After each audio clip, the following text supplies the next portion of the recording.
الله وحده والصلاة والسلام على من لا نبي بعده أما بعد. قال الله تعالى في القرآن المجيد والفرقان الحميد: فأعوذ بالله من الشيطان الرجيم بسم الله الرحمن الرحيم ونبلوكم بالشر والخير فتنة وإلينا ترجعون. صدر انجمن، مشفق معلمین و معلمات اور میری اسلامی بہنوں، آج کی اس بزم سعید میں میرا موضوع خطابت ہے فتنوں کے دور میں مسلمان کا کردار. سب سے پہلے تو ہم یہ جان لیں کہ فتنہ کہتے کس کو ہے. وہ فتنہ جس کے بارے میں اللہ رب العالمین فرماتا ہے وَاتَّقُوا فِتْنَةً لَا تُصِيبَنَّ الَّذِينَ ظَلَمُوا مِنكُمْ خَاصَّةً، کہ تم لوگ فتنے سے ڈرتے رہو کہ اس کا اثر تم میں سے صرف ظالموں تک ہی محدود نہیں رہے گا بلکہ تمام لوگوں کو اپنی لپیٹ میں لے گا. وہ فتنہ جس کے بارے میں رسول اللہ صلی اللہ علیہ وسلم نے فرمایا کہ وہ سب سے پہلے انسان کے دل پر حملہ کرتا ہے. وہ فتنہ جس کے بارے میں رسول اللہ صلی اللہ علیہ وسلم نے اپنے ساتھیوں سے کہا کہ تم لوگ عمل میں جلدی کرو اس لیے کہ میں تم پر فتنوں کو اس طرح دیکھ رہا ہوں جس طرح تم بارش کے قطروں کو. وہ فتنہ جس کے بارے میں فرمایا گیا کہ اس میں جو بیٹھا ہے وہ کھڑا ہونے والے سے بہتر ہے، جو کھڑا ہے وہ چلنے والے سے بہتر ہے، جو چل رہا ہے وہ دوڑنے والے سے بہتر ہے. وہ فتنہ جس کے بارے میں فرمایا گیا کہ جب وہ آئے گا اور ایک آدمی اس کی زد میں چلا جائے گا تو آدمی خیال کرے گا کہ یہ فتنہ مجھ کو ختم کر دے گا، پھر وہ فتنہ چلا جائے گا اور اس کے بعد دوسرا فتنہ، اس سے بڑا دوسرا فتنہ آ جائے گا. فتنے کے بارے میں ایک حدیث کا خلاصہ میں آپ کے سامنے بیان کرتی ہوں. حضرت حذیفہ بن یمان رضی اللہ عنہ سے حضرت عبداللہ بن مسعود رضی اللہ عنہ نے سوال کیا کہ آپ مجھے بتائیے کہ فتنہ کسے کہتے ہیں. تو حضرت حذیفہ بن یمان رضی اللہ عنہ نے جواب دیا کہ جب آدمی حق اور باطل میں فرق نہ کر سکے، وہ چیز جو حق ہے اس کو باطل سمجھ لے اور جو باطل ہے اس کو حق سمجھ لے اور نتیجے میں حق کو باطل سمجھ کر اس پر چل پڑے اور باطل کو حق سمجھ کر اس کو گلے لگا لے، یہی فتنہ ہے. حضرت عبداللہ بن مسعود رضی اللہ عنہ نے پھر سے سوال کیا کہ آپ مجھے بتائیے کہ آدمی کو کیسے معلوم ہو کہ وہ فتنے میں پڑ چکا ہے، وہ فتنے میں ملوث ہو چکا ہے، فتنہ اس کے اندر داخل ہو چکا ہے.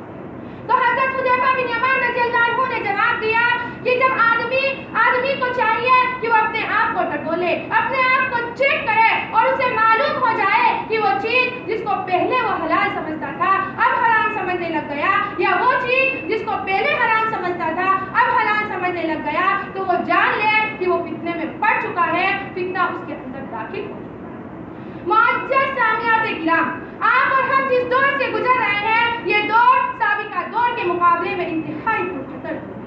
ہر طرف ظلم و ستم کا بازار گرم ہے، کفر و جلالت پھیلی ہوئی ہے. آج مسلمانوں کی حالت یہ ہے کہ گھر چلتا ہے تو مسلمان کا، قتل ہوتا ہے تو مسلمان کا، عورتیں بیوہ ہوتی ہے تو مسلمان کا. غرض یہ کہ ہر طرف سے مسلمانوں پر ظلم و ستم کا دور دورہ ہے. ایسے حالات میں، ایسے پرفتن ماحول میں، ایسے نازک دور میں ایک مسلمان کا کردار کیا ہونا چاہیے؟ ایک مسلمان کو آخر اپنی زندگی میں کون سی تدابیر اپنانی چاہیے کہ جس کی وجہ سے وہ ان فتنوں سے محفوظ ہے؟ انشاءاللہ العظیم میں کتاب و سنت کی روشنی میں کچھ باتیں پیش کروں گی. اللہ رب العالمین سے دعا ہے کہ ہم سب کو اس پر عمل کرنے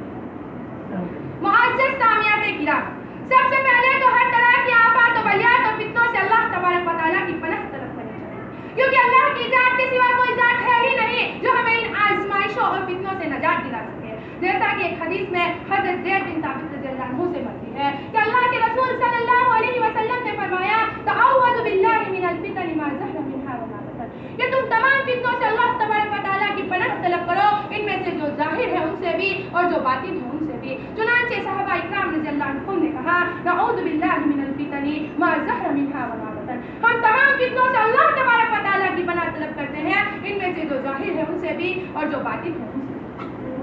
سامعین، اسی طرح فتنوں کے دور میں عقیدہ توحید پر قائم و دائم رہے، کیونکہ عقیدہ توحید انسان کو اس بات کی تعلیم دیتا ہے کہ انسان کی زندگی میں جو بھی آزمائشیں آتی ہے، جو بھی پریشانیاں آتی ہے وہ اللہ تبارک و تعالیٰ کے اذن سے آتی ہے، وہ اللہ تبارک و تعالیٰ کے حکم سے آتی ہے. لہٰذا ہمیں اور آپ کو ہر صورت میں اللہ تبارک و تعالیٰ کے فیصلے کو منظور کرنا چاہیے اور اس بات پر بھی عقیدہ ہونا چاہیے کہ اللہ رب العالمین نے جن ذریعے، جن پریشانیوں کے ذریعے ہمارے اندر خیر کا فیصلہ کیا ہے، تو کائنات کی کوئی حکومت نہیں، کوئی مزار نہیں، کائنات کی کوئی ہستی نہیں، کوئی شخصیت نہیں جو اللہ تبارک و تعالیٰ کے اس فیصلے کو ٹال سکے۔ اور اگر اللہ تبارک و تعالیٰ نے شر کا فیصلہ کیا ہے تو کائنات کی کوئی حکومت، کوئی درگاہ، کوئی گھر، کوئی مزار نہیں جو اللہ تبارک و تعالیٰ کے اس فیصلے کو ٹال سکے۔ لہٰذا ہمیں اور آپ کو ہر صورت میں اللہ تبارک و تعالیٰ کی طرف رجوع کرنا چاہیے، جیسا کہ اللہ رب العالمین فرماتا ہے ما اصاب من مصیبت الا باذن اللہ ومن یؤمن باللہ یہدی قلبہ واللہ بکل شیء علیم، کہ جو مصیبت بھی آتی ہے وہ اللہ کے اذن سے ہی آتی ہے، اور جو اللہ پر ایمان لائے تو اللہ اس کے دل کو ہدایت بخشتا ہے اور اللہ ہر چیز کا جاننے والا ہے۔ اسی طرح فتنوں کے دور میں کتاب و سنت کو مضبوطی سے تھامے رہنا چاہیے، کیونکہ جب انسان کتاب و سنت پہ غور و فکر کرتا ہے، اس کا مطالعہ کرتا ہے، تو اللہ رب العالمین اسے تاریکی سے نکال کر حق کی روشنی سے نوازتا ہے اور اس کی صراط مستقیم کی طرف رہنمائی کرتا ہے، جیسا کہ سورہ مائدہ میں اللہ رب العالمین فرماتا ہے قد جاءکم من اللہ نور وکتاب مبین یہدی باللہ من اتبع رضوانہ سبل السلام ویخرجہم من الظلمات الی النور بإذنہ ویہدیہم الی صراط مستقیم، کہ تمہارے پاس نور اور ایسی واضح کتاب آ چکی ہے کہ جس کے ذریعے اللہ تعالیٰ ان لوگوں کو سلامتی کی راہوں کی طرف ہدایت دیتا ہے جو اس کے رضا کی اتباع کرتے ہیں اور انہیں صراط مستقیم کی طرف اور اپنے حکم سے انہیں اندھیروں سے نکال کر روشنی کی طرف لے جاتا ہے اور صراط مستقیم کی طرف ان کی رہنمائی کرتا ہے۔